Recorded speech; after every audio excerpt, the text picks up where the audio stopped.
welcome. The jaunty, naughty backstage walk, nervously building to performance, showbiz, rock and roll style. Living up to his self-proclaimed image, a lover of soccer, music, liquor, and blondes, in that order. A Scot with a working-class accent who dares to bleach his hair and dress in slinky satins. The millionaire singer confronting the conventional distinctions of class and sex with basic thrusting rock and roll. Meet Rod Stewart. One can't complain about going up there and making a complete fool of yourself and getting paid for it. That's all I was trying to say. Stewart's entourage consists of 44 people. His 8-man band waits backstage before the concert.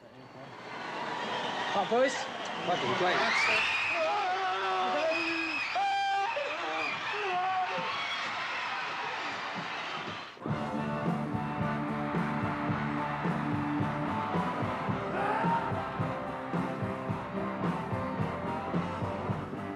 Dad bought me a guitar for no apparent reason. I remember I wanted a railway station for my model railway, and he bought me a guitar when I was about 12, a £4 guitar. I didn't play it for 2 or 3 years, and I picked it up when I was about 16 and started playing then. I still can't play it very well. I mean, I just know the basic chords, but it was enough to write Tonight's the Night and You're in My Heart. Just shows you how simple rock and roll is. I only know 6 chords, and I've used all 6 in every song I've ever written. There's a nice fact for you. But might you ever play the guitar again in concert? I don't think so, because it means I'd have to stand still. I mean, everyone pushes me to play guitar. The boys would like me to play guitar. But it means I'd have to stand still and stand at the mic, you know. I don't want to do that. I like to keep running about. I mean, rock and roll isn't supposed to be taken that seriously, not from the rock and roll I make, anyway.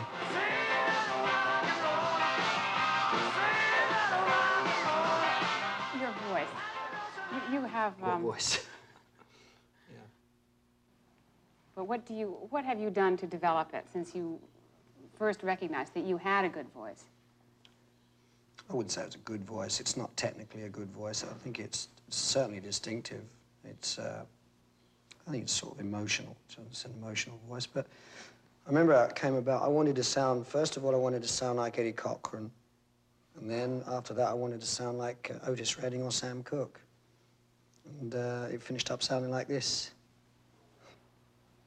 A lot of people think it hurts when I sing, you know, but it doesn't. It doesn't hurt at all. Because my speaking voice is nearly the same anyway, doesn't it? We may have left our rock and roll roots for one number, but we quickly return. Here's one for the old crowd here, the old crowd who was here in 1971.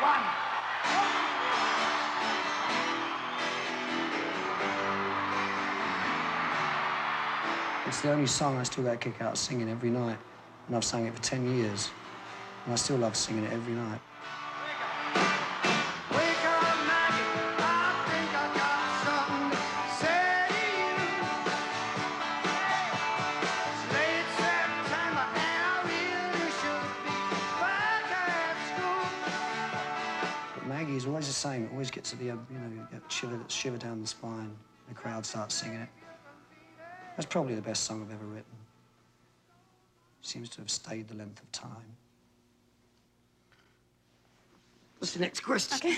Okay. In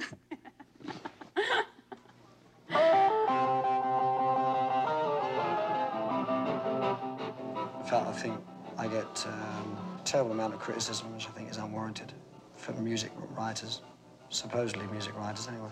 I wish I knew the answer, but it seems like every critic in the world hates me right now. I suppose that's a period you got to go through. Are you worried about Britt's book? She said she was going to put some love letters that I'd written to her. I've written a letter to anybody in my life. I've never written a letter to anybody, so that's a lie. She said, according to the English newspaper, she said some really evil things about nearly everybody.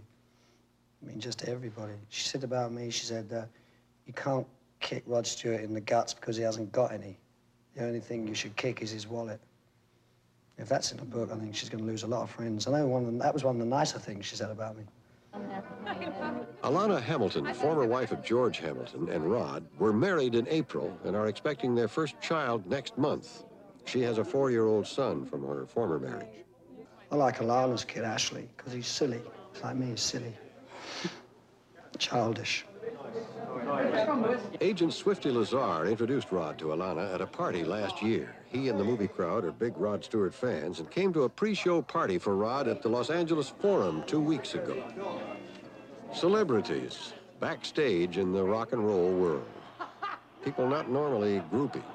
Rod Stewart's appeal is very down to earth. We found there's only 2 or 3 pairs of sneakers that will stay up on there.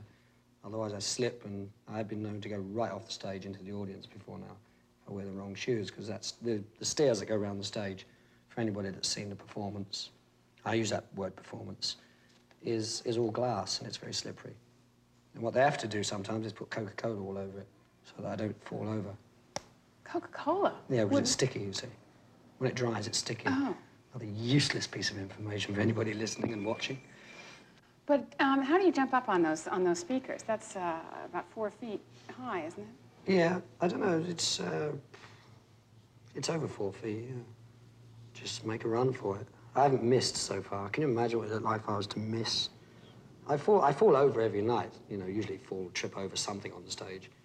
But I wouldn't like to miss one of those speakers.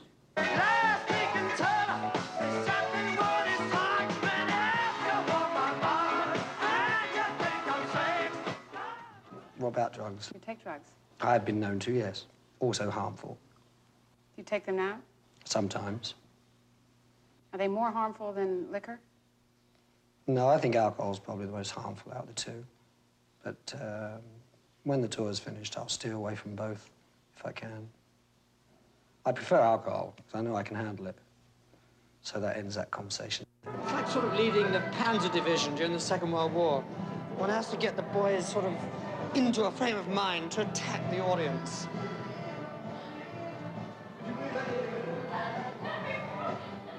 I think a lot of the dance music is going to be finished this time next year. I notice a lot of the FM stations are dropping it and going back to the rock and roll format, especially in New York. It's a shame, though, because I like a lot of disco music. Music is really good. It's like any music, you have to sort out the rubbish from the good stuff.